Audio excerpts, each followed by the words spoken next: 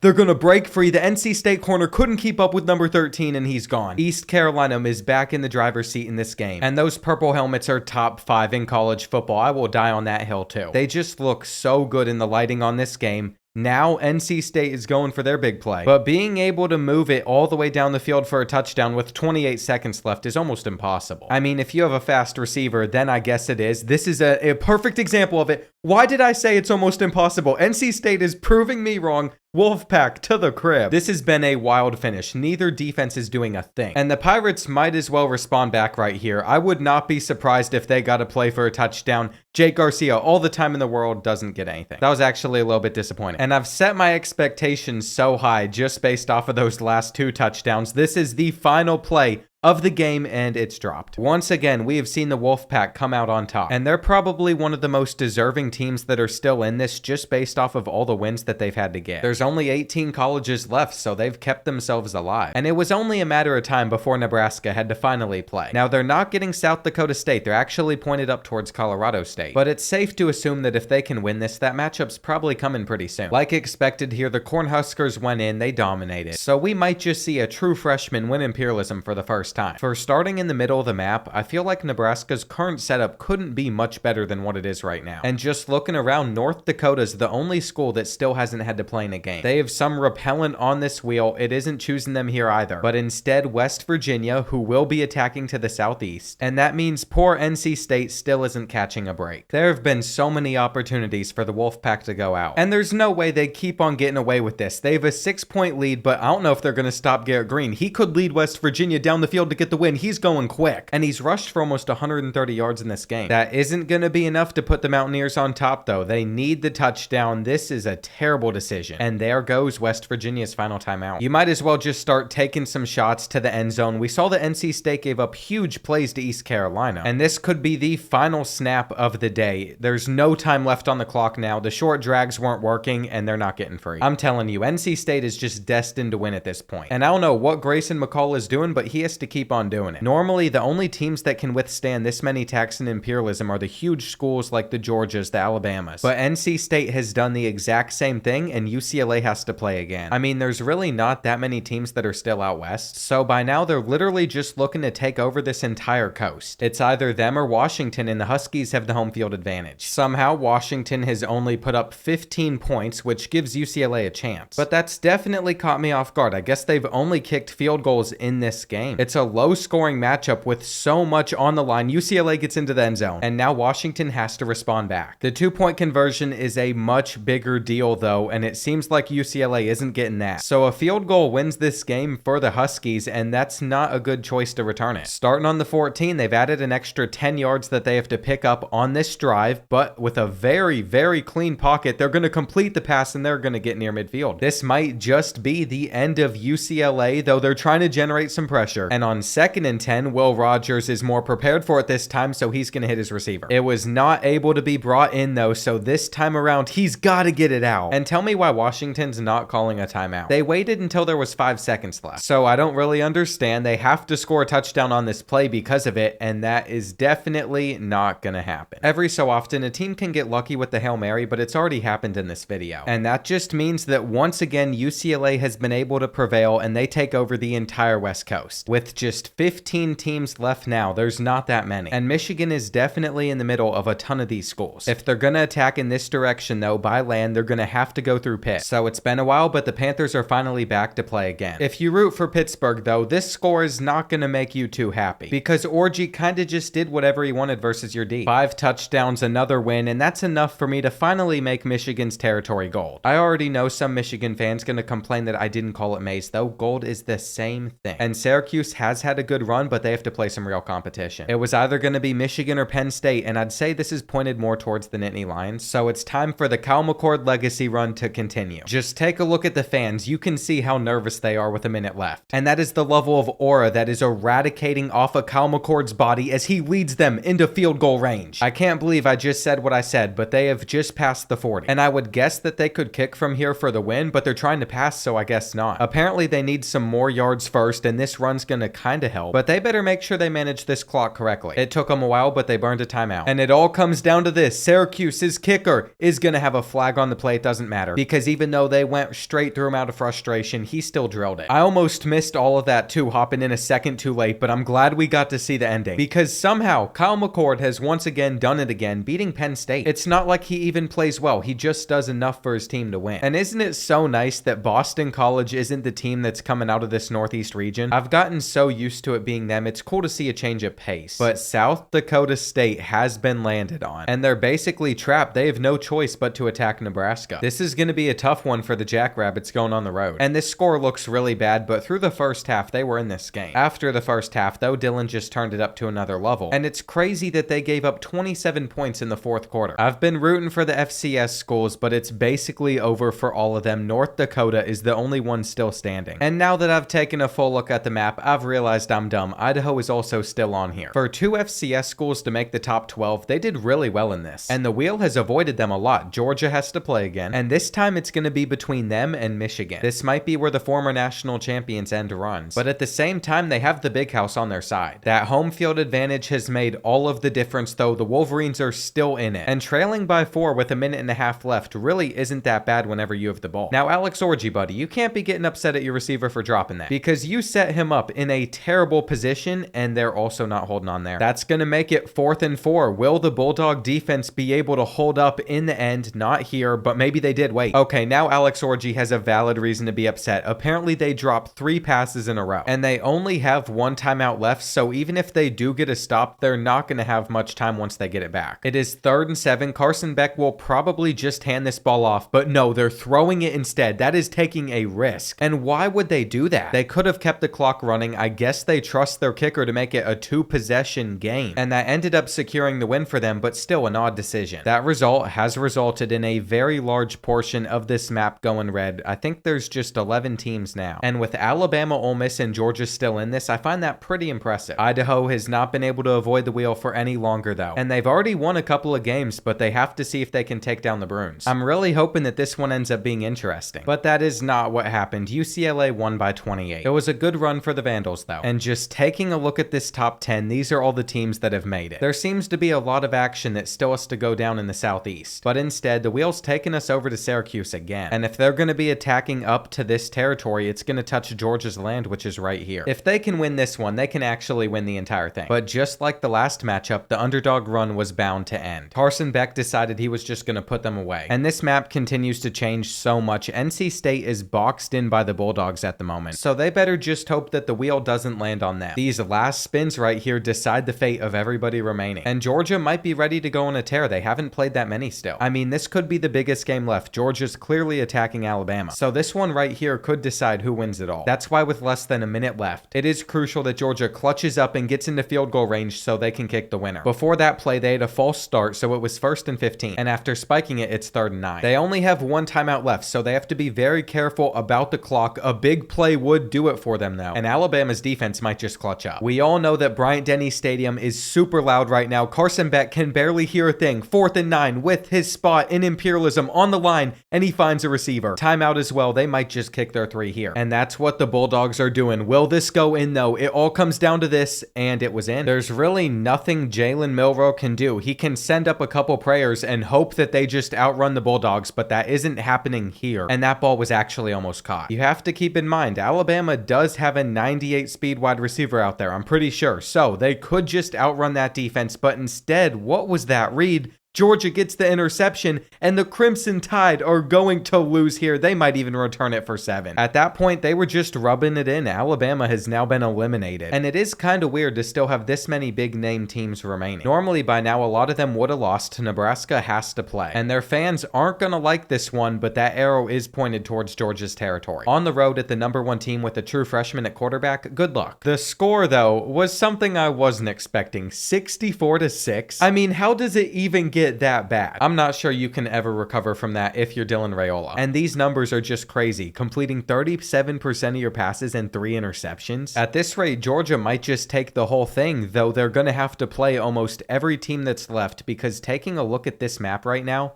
they're touching about everybody. I mean, they're in the way of North Dakota, Northwestern, Ole Miss, Florida State, and NC State of playing any other opponent, even UCLA. So yeah, no matter who this wheel lands on, they're playing Georgia. We don't even have to spin the arrow. We already know what's happening. Of all the teams left too, Ole Miss probably has the best chance at beating them. So if they can't do it, I'm not sure I can see anybody else doing it, but all it takes is one game. This is currently the Jackson Dart legacy drive, because with a minute left, down by 5, he's leading Ole Miss down the field. Taking this check down's not good though. You can see he isn't too happy with himself, and they're taking a very long time to spike it. I'm not sure how Georgia got to 26 points either. I feel like the sim totals of points have been super weird, and that's throughout this entire Imperialism, but with that completion, they've burned their final timeout and they're going for more. Now the clock's gonna run a little bit, and we'll see how much time's left by the time they get up to it and just spike the ball again. 13 seconds at the moment. I think they're gonna have about 10 or 9. That's gonna give Jackson Dart and Ole Miss a good 2 or 3 plays to score a touchdown, knock off Georgia. Go ahead and hike the ball, buddy.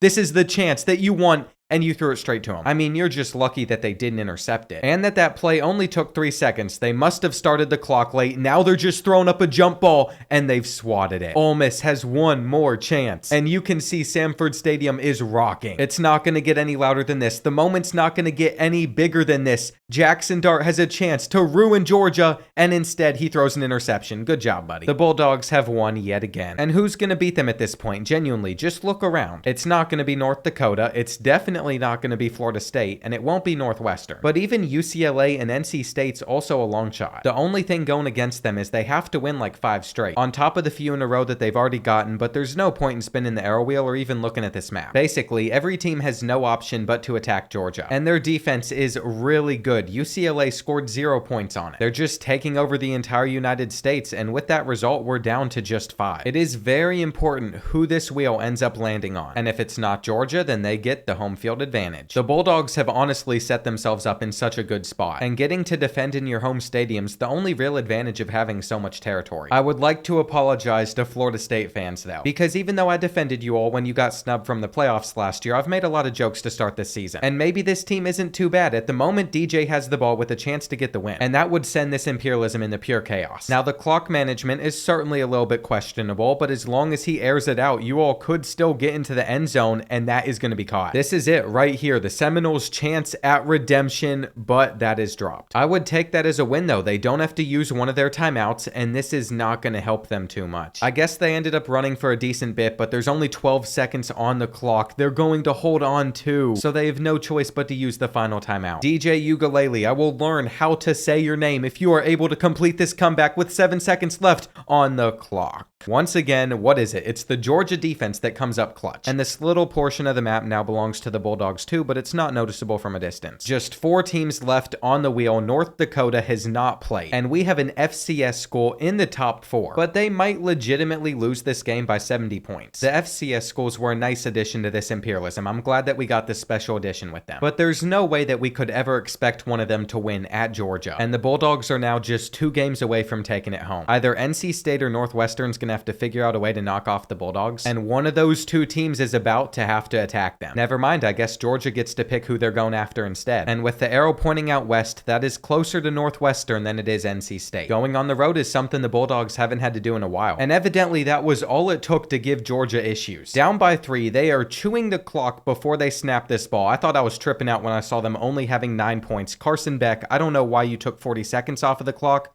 but you better be confident you're getting into the end zone. I don't know what it is about playing on the road in this game. Sometimes it just gets you wonky results, but Georgia is going to break free for the first touchdown of the day, and he's gone. Northwestern's defense is collapsing here at the end, and if they tack on this extra point, it's a 4-point game. The Wildcats literally played so well all day, and I guess they could still come up with a big drive, but we've seen how many times the Bulldogs have held teams. That injury timeout is going to help Northwestern, though. And did I miss a play or something? I looked down at my phone for a second. There's only 18 seconds left. Absolutely phenomenal commentator skills going on right here. But I'd already waited like 4 hours to text back. I got deeply invested into this. Anyway, focusing on this game, Northwestern's still trying to get in Hail Mary range because they have a chance to beat Georgia. We'll see if they're able to get a deep pass off here. And Northwestern is gonna beat Georgia. I don't know how the Bulldogs just gave that up. I don't believe what I'm seeing. But we have to watch this back. I mean, it just looks like they left him wide open, and this is the best defense in the country. I almost feel like this last patch just made the sim engine even more chaotic because we didn't have this many crazy endings in the last one. And there have been so many breakaway plays. Like, I'm not sure I trust Northwestern's defense to get a stop on this final play of the game.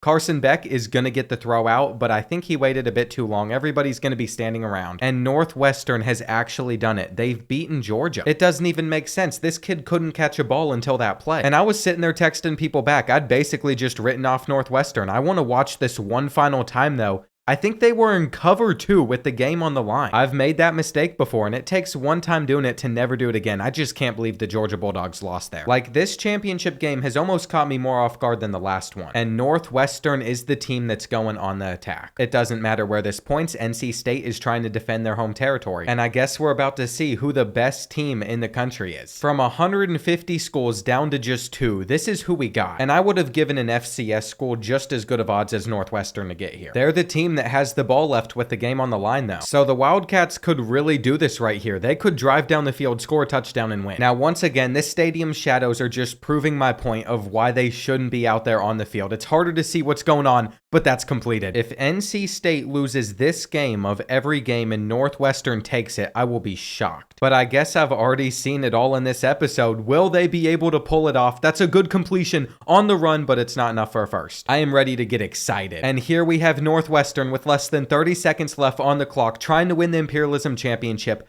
I'm going to call their quarterback number 12 because they're too irrelevant for me to know his name. But number 12 is going to look over the middle, and they're in the red zone. Just 17 seconds left now. All they need is like 18 more yards. You got to take a couple shots here, and that's what they've done is they catch it. The real question is, though, did he get out of bounds? Because if he didn't, that clock is going to be running, and it's running during this replay. They said he didn't get out. They're not getting a snap off. And NC State has won Imperialism. That was actually really deserved for them. They literally closed out so many close games, and it all comes down to this questionable call. It was a great decision. We can look back at it and see if he got out of bounds. And to be honest, you all are going to have to educate me in the comments. I'm not sure if this is out of bounds. I mean, I've slowed it down to frame by frame. His knee has hit the ground before his hand could touch the boundary, so I would say he was in. And all around, that was just an insane way for this 150 team Imperialism to end. NC State, you have gotten your win. But I'm already ready to start filming the next Imperialism. I will get on it whenever we get 20,000 likes on this video. We hit 25,000 on the last one. And I have 2 options I'll let you all vote on. We could either do a random location one, or we could just do the original concept again with all 134 teams.